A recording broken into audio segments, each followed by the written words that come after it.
Today I'm sitting down to answer the 10 most asked questions regarding energy healing and energy medicine. If I haven't answered your question by the end of this episode, please leave your questions in the comment below and I will make sure that I do a follow-up video or at least answer you in the comment section. I hope everybody gets a lot out of this today.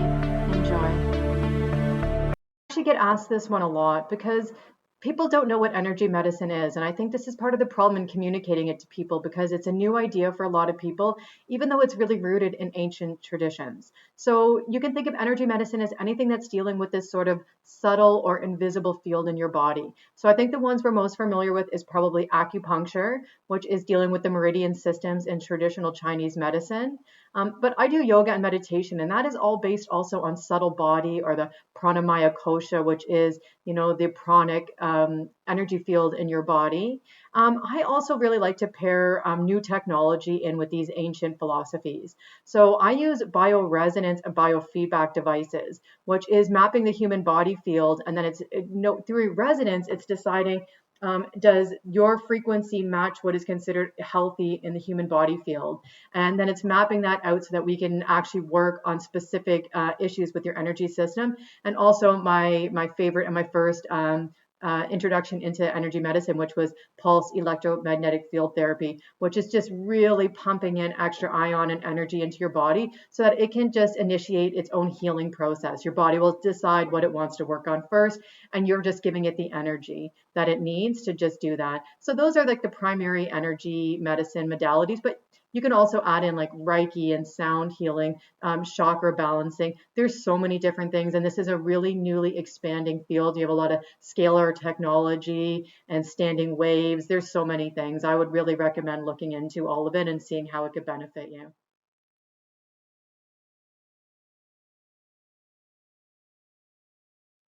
Wow. Okay. So how energy medicine works. This is going to be a hard one to make concise enough, but I'll try my best. So energy medicine works on the premise that you have a energy field and an information field in your body, and it can become thrown out of balance for many reasons. It could be physical injury, could be emotional trauma, a lot of times related to like early adverse childhood events, but lots of things can throw our energy out of balance. And I mean, even things just like EMF radiation and living in Wi-Fi, so many things in our environment now, toxic food, GMOs. So the idea of energy medicine is to rebalance that. And when we can think of the fact that our body is just frequency and energy, what we're trying to do is use all kinds of methods to restore the harmony. So that can be with intention and with our mind, because where our thoughts go, energy flows. It can be through things like Qigong and yoga practices. It can be through a healer, so somebody that is balancing your chakras or doing Reiki on you, sound healing. And then now in modern days, we have all these cool devices that can really help in pinpointing exactly where the disruption or the block is in the energy field, and then putting specific frequencies and harmonics back into the body through sound healing, light therapy, photons, ions, like all kinds of different things just to put the energy back in and to get it kind of balancing and working right again. So hopefully that is concise enough.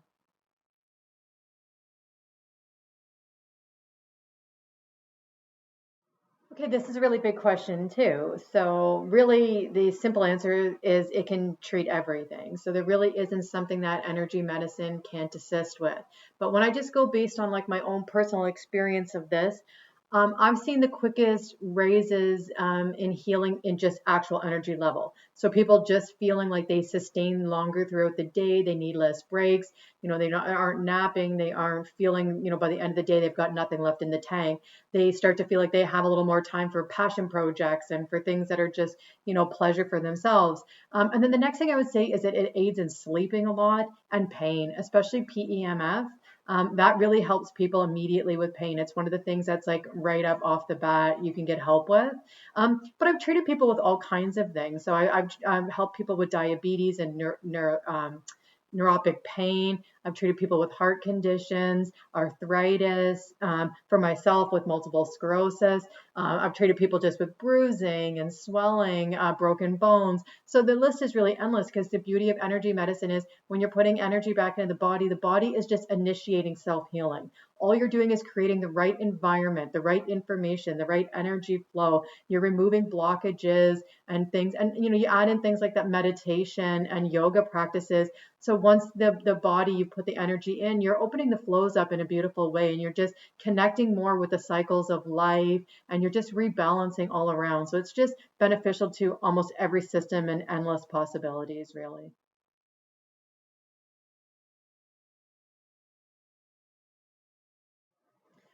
Okay, so the most common types of energy healing, I would say foremost is acupuncture, because that's become quite popular now. Even your benefits package for most companies will cover this. And this is the idea of putting needles into specific points in the meridian system that where the energy might be blocked, or you want to put more energy there for therapeutic purposes.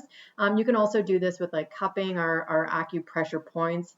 Reflexology is another one where you're pushing into the bottom of the foot, and that is based on different organs and different systems that are mapped out on the foot. But my favorite ones are the ones that are using the power tools.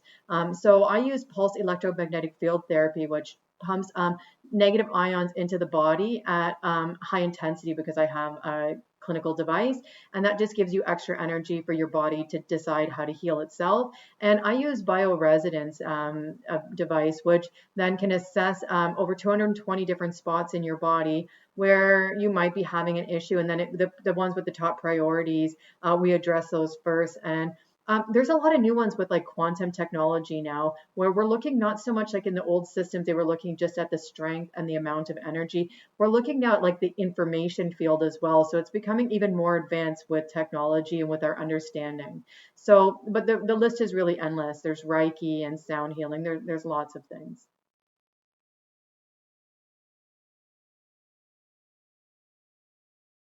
Okay, this is a controversial one. So, scientifically proven, I'm going to say that in 100 years ago, we really believed in energy medicine, but we had a lot in North America of the petroleum and the biochemistry pharma model was really pushed, and they suppressed a lot of energy medicine. So if you really want to look at more of the science, I would go to the East, and I would look in Eastern European countries as well, because they've been using this and advancing it much more than we have in North America. And as far as scientifically proven, well, we're dealing with invisible energy fields, and they do have some studies now showing that they can, with new technology, see that there is meridian systems and energy moving in these mapped out places. But it is difficult to prove these things because it is an energetic level. So I would look, though, that these things have been around. You look at the Vedic and the traditional Chinese medicine, these systems have been around for, 3,000 plus years. They've stood the test of time. The reason we still use these things is because they do work. So even if it's a lot of anecdotal evidence, because there's not backed scientific studies, I would not disvalidate that these things are real. I would just try for yourself and see the benefit of it.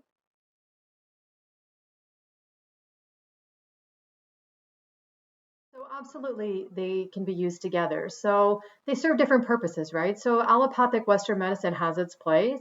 So if you need acute care, you break your leg, you need like warfarin or something to stop thinning blood, and if you have insulin resistance and you need, your insulin, I would think that these things are valid. But energy medicine is treating something different. So a lot of times at the energetic level and the emotional level, we have these disruptions. And eventually, over time, if we don't address them, they can turn into physical and systemic issues in the body. And at that point, when they're in the body, you sometimes do need a biochemical solution. You might need to take prescriptions in the short term, hopefully not forever. But the idea is that with energy medicine, as we start to heal these systems, things that just happen in the immediate can be fixed sometimes, like at rapid pace with energy medicine. But some things that are a little bit more, deeply rooted now in the body, they take a little more time. But you can absolutely use them together, so they complement each other. So you can do both, and it's safe to do them both at the same time. I mean, I would always suggest, just for liability issues, yeah, talk to your medical doctor first if you're going to start adding in some energy medicine. But really, energy medicine is safe. There's no known side effects to it. It is non-invasive. It's not surgical. It's not putting anything dangerous into your body. So yeah, I think you can use them both together at the same time. Absolutely.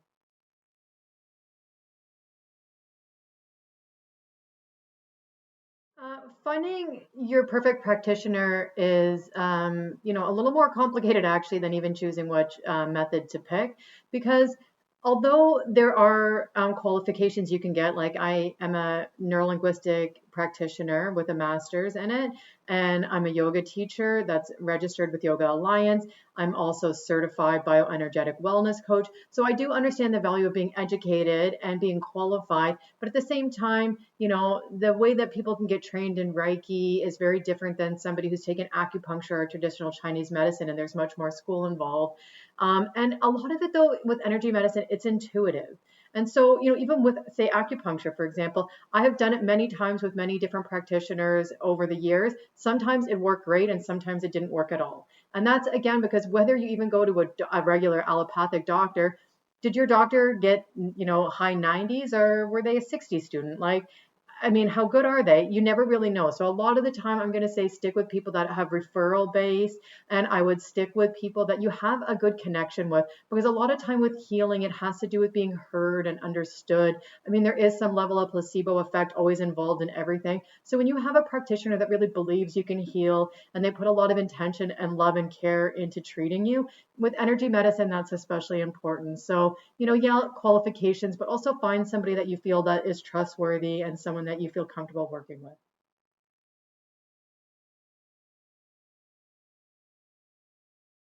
Safety protocol with energy medicine is really good. So I personally have never had an issue myself treating myself, and I've done such high intensity treatments, and I've done them for hours on end when I was first trying to initiate my own healing. And I've also given it to lots of people, and I've never had anybody have an adverse reaction. Now, mind you, are a few contraindications that I would say are across the board for anybody I treat, regardless of my modality. Maybe not with yoga and meditation; those ones really safe for anybody, but for the actual power tools. So if you have an organ transplant, it's not for you. And the reason is because you're taking immune suppressing drugs for a life saving reason. And an energy medicine is going to absolutely improve your immune system. It's one of the benefits. And it's unavoidable. You can't tell energy medicine to only do this and not do that. When you put it in the body is got innate wisdom. It knows what to do. It's going to improve your immune system. And with an organ transplant, that's dangerous. You don't want to reject it, right? And you have to put the balance there. Being, keeping your organ is much more important than your immune system. And then the other thing that I'm always cautious of is anybody that has electronic devices, especially a pacemaker, or anything in the heart. And the older ones are the ones you're more worried about. Newer ones are safer. And a lot of times, if you really want energy medicine, just ask your doctor to make sure that you're safe to get an MRI, because that has much more energy in it than any of the healing tools. So if you can get an MRI, you can work with energy medicine. But really, no, there's not any other counterindications. I don't treat pregnant women and babies, not because I don't think that you can help them and that it's not safe.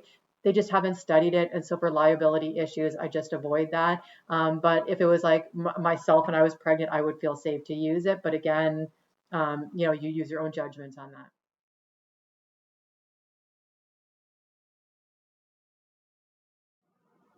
So you will know that energy medicine is right for you if you already feel like you've exhausted some other options too, because I don't think a lot of us start with energy medicine. A lot of us come to it because we have been disappointed by allopathic Western medicine and its shortcomings. And then we feel like we have somewhere else we need to turn to. So, or, a lot of people might find it through just like yoga and meditation, just through the idea of stress reduction. And anybody that's looking for a holistic alternative, something that's non-invasive, something that doesn't have other unintended side effects down the road, and somebody that's really looking to get to the root cause. Because with energy medicine, nothing really gets to the root of it more, because energy is the primary source of everything in our body. Without energy, you can't even do the biochemical reactions that big pharma is looking to give you through prescriptions. In order for any of those even diet or exercise, like anything else that you're going to do in your life is going to require energy. So some of those things, yeah, you can add in diet and you can take a prescription, but it doesn't really get to the real problem sometimes, which is a lack of energy in the system, and also what information is in the system, and we need to correct that. And if we get that right, actually all the other things that you have tried and didn't work will probably work much better. So, that's how I would know if it's right for you.